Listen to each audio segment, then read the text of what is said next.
Meus irmãos, a paz do Senhor Jesus Cristo, gravar um pão diário aqui rapidamente, fundamentado no Salmo de número 92, e o verso é o de número 12.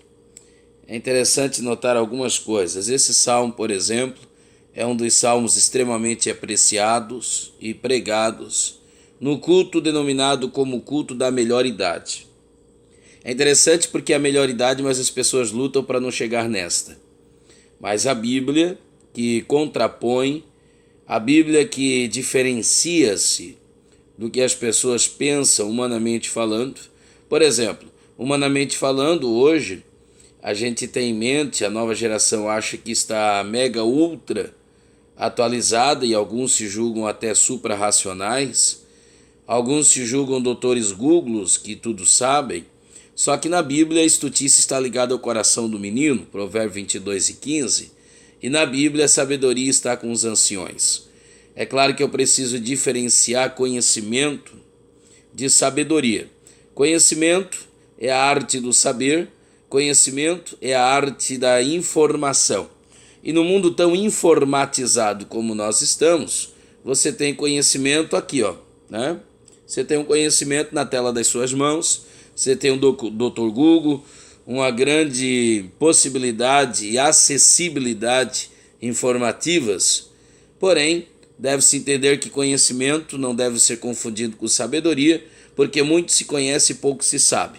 Isso é o mesmo que dizer, pouco aplica-se o conhecimento que se tem, e quando aplica-se o conhecimento que se tem, aí sim esse conhecimento deixa de ser teórico, passa a ser prático, vívido, e só assim então ele cumpre a sua finalidade última, sua finalidade existencial.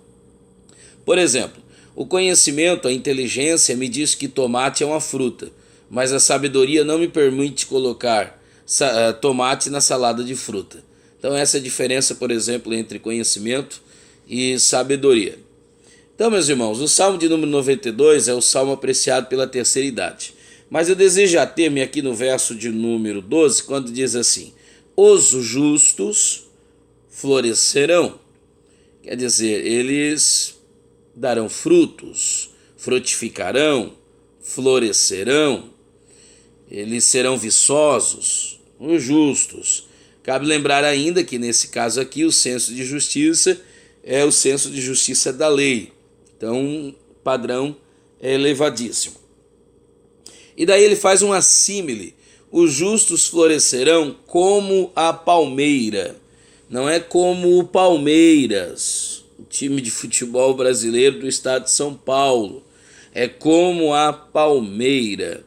Aproveitando o ensejo aqui para dizer aos senhores que quem me conhece sabe, eu não sou nenhum santarrão, muito longe disso. Porque há limite até para isso, diz-nos a Bíblia. Mas assim, gente, há uma depreciação e o diabo tem esvaziado o sentido das palavras e nós estamos vivendo um período muito diminutado, onde as nossas referências se tornam cada vez mais escassas. E daí, meus irmãos, a gente está nessa dificuldade, né? As pessoas têm uma vida muito corrida, o corre-corre, e esse corre-corre me faz pensar em algumas coisas. Entre elas é que essa secularização, essa cultura helenística que se tornou cultura e esse pragmatismo, né, que é envolvido e desenvolvido por conta dessa, mas essa cultura de corre-corre, porque todo mundo diz que está correndo, quando levanta um pé o outro pega fogo, e boi lerdo bebe água suja, e esse contexto de rivalidade, de contrariedade, mas isso não deveria ser assim. Por quê? Porque esse mundo da informatização, ele facilitou as nossas vidas. Por exemplo, possível e provavelmente você que está me ouvindo talvez nem me conheça pessoalmente. E se me levasse na sua igreja, na sua congregação, seria talvez dispendioso. E eu não poderia estar aí na sua casa, não poderia estar na casa de outras pessoas que estão me assistindo, tudo ao mesmo tempo. Afinal de contas, onisciência, onipresença e onipotência não é um atributo dado aos homens. Então há uma facilitação. Quanto a nossa vida é facilitada por intermédio de um WhatsApp, por intermédio de um recado, de uma mensagem, por intermédio de um telefone, na verdade hoje nós quase que não conseguimos viver sem isso. Na verdade, deveria haver uma clínica de recuperação desinformativa. Não é informativa, é desinformativa. Se você colocar esses camaradas intelectualizados, ok? Ou pelo menos que se julgam tal, dentro de um quarto e deixá-los desconectados por 3 dias, gente, não se surpreendam se essa gente convulsionar. Se ficar 2, 3 dias longe de um celular, do WhatsApp, das redes sociais e companhia limitada. Então essa nossa vida correria, ela não deveria ser tão corrida assim. Afinal de contas, nós temos todos esses aparatos tecnológicos que é inegável que vem contribuir. Porém, eu quero dizer-lhes que nesse corre-corre da vida, os nossos cultos têm se tornado cada vez mais minimizados. Eu sou do tempo que os congressos começavam na quinta. E ó que eu nem sou tão velho assim, né? Quinta, sexta, sábado, domingo de manhã, às vezes um culto à livre à tarde e o encerramento à noite. Tem aqueles que gostam tanto do negócio que faziam até um culto de ação de graças na segunda-feira pelo que aconteceu no congresso do final de semana. Aí o negócio foi diminuindo, passou para 2 reuniões apenas e tem lugares que você vai pregar que é apenas uma reunião. Então é quase que inconcebível a ideia e quase que impossível o pensamento de querer acreditar que você consegue tratar de um assunto de uma maneira profunda.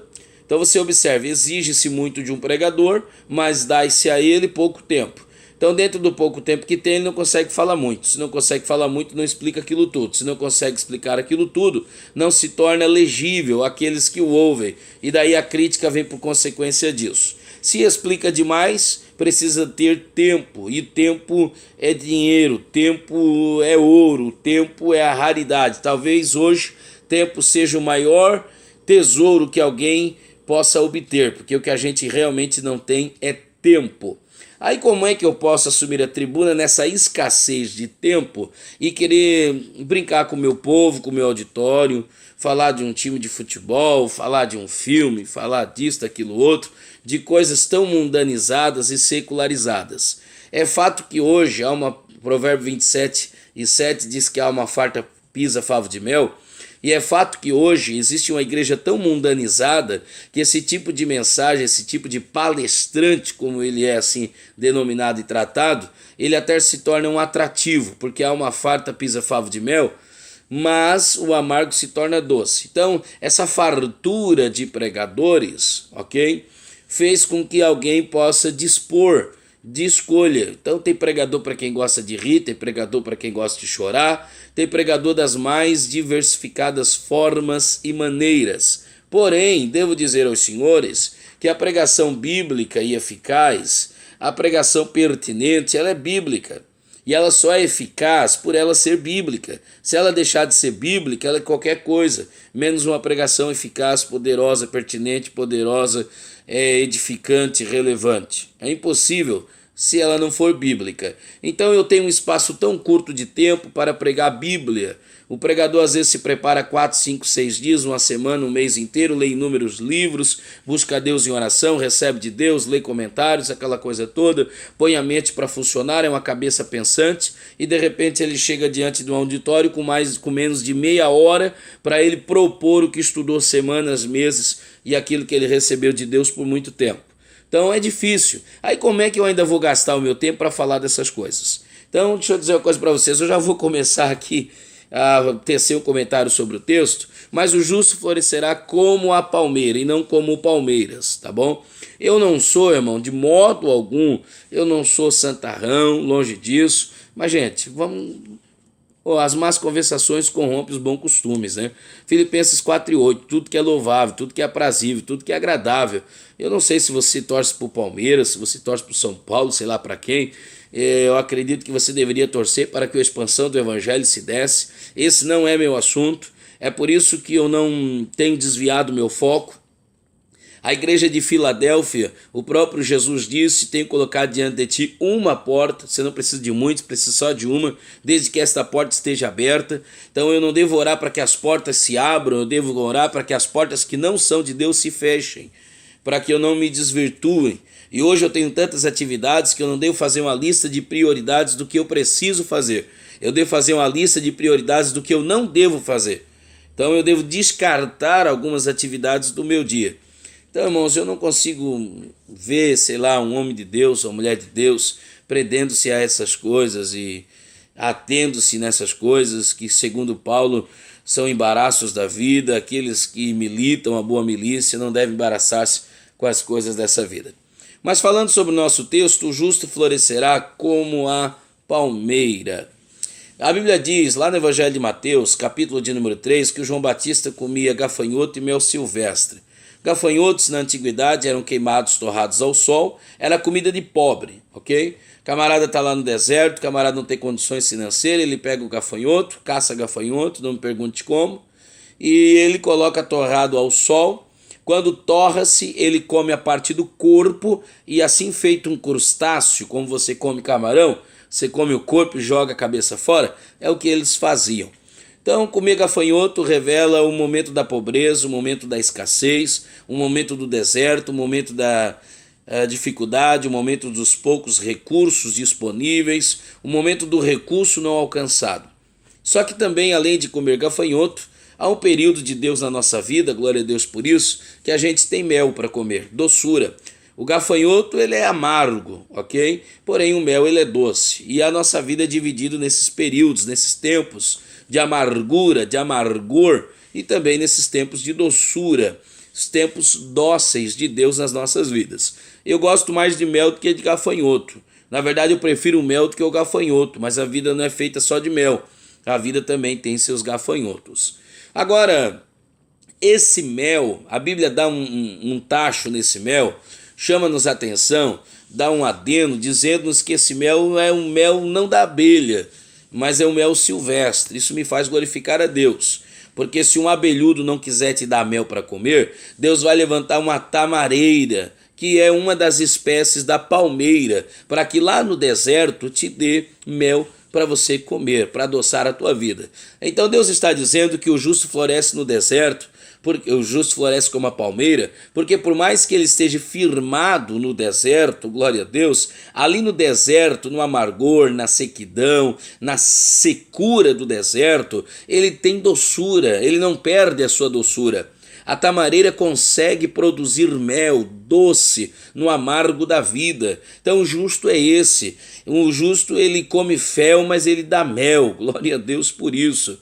Ele é uma tamareira, ele é como a palmeira. A palmeira fala de longevidade, a palmeira fala de flexibilidade. Então o justo ele é flexível. Jesus nos ensinou a sermos conosco. Jesus me ensinou a ser comigo inflexível, mas com os outros flexíveis. Jesus me ensinou, irmão, a ser longínquo, duradouro, perduradouro. A vitória não é dos que chegam primeiro, mas dos que vão até o fim. Ser aquele camarada que se curva, que se dobra. Maleabilidade, ser um indivíduo maleável. Mas também, irmão, ela cria raiz. Então a palmeira cria raiz, a sua longevidade depende da raiz. Então eu não sou um sujeito leviano, o justo não é leviano, ele tem raiz. Pedra que muito rola não cria lima, ele tem raiz, ele é fixo ao solo e ele extrai da raiz. É por isso que ela sobrevive no calor do deserto, porque ela a sua raiz vai mergulhando, glória a Deus, vai vasculhando até os lençóis freáticos mais baixos, até as partes mais baixas da terra, para sugar, para conseguir reter águas, para que ela se mantenha ainda em umidade em meio ao deserto e à sequidão. Então esse é o justo floresce desse modo. Ele vai, glória, ele vai rabiscando, ele vai procurando, ele não desiste fácil. O segredo da sua longevidade está o quanto ele se firma, aí ele consegue produzir doçura, mesmo tendo amargura, ele consegue lacrimejar, ser úmido, mesmo num ambiente, bendito seja Deus, de sequidão. É por isso que o justo floresce como a palmeira, tá bom? Então estica as tuas raízes, seja flexível, dê doçura apesar de estar na amargura. É isso que Deus espera, que você floresça como a palmeira desse modo. E aí está o segredo da longevidade, da vida longa, não apenas quantitatividade, mas qualitatividade, não apenas muitos anos de vida, mas muitos anos bem vividos em Deus, para a glória de Deus e para aqueles que são filhos seus. Então essa é a minha palavra, deixa o seu like, inscreva-se no canal, acione lá o sininho de notificação e floresça, não como palmeira, tá? Mas floresça como a palmeira. Deus te abençoe, em nome de Jesus. O vento vai soprar, mas você tem flexibilidade. Vai te encurvar, mas você tem raiz. Vai te secar, mas você tem água em depósito, umidade. Vai ser amargo, mas você tem doçura, porque as suas raízes estão firmadas ao solo e você não é superficial, você é profundo. Deus te abençoe, em nome de Jesus. Essa é a minha palavra.